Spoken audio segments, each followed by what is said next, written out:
yeah, it made me feel sad. And it made me think like a couple weeks ago, Abel got hurt and some other adult who was nearby had been like, oh, you're tough, whatever, get up, buddy, brush it off. And later that night, he was like, Mom, when I get hurt, I don't like it when people say I'm tough.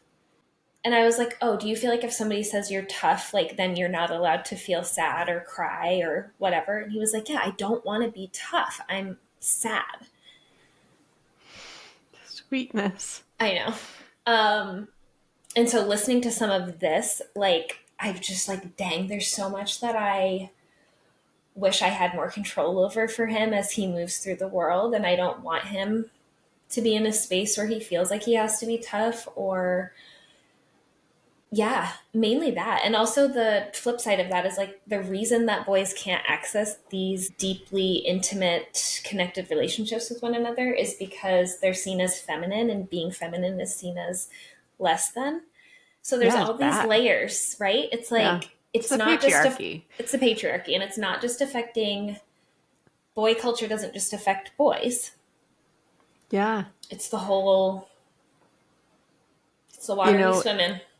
it's the water we swim in. I have heard Liz Plank, who wrote, oh gosh, what is it? For the Love of Men, I think is the name of the book, years ago. And I read it maybe 5 years ago or something like that.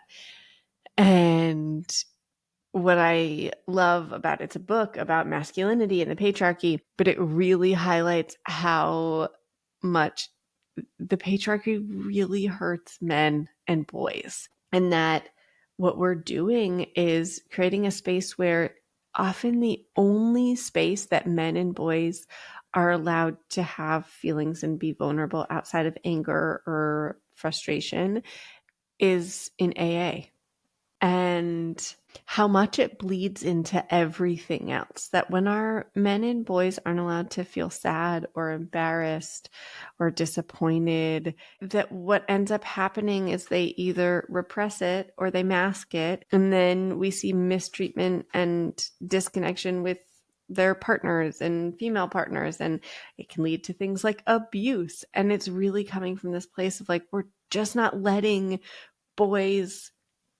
feel all of the range of feelings. And it's so wild because that sounds so simple as a fix.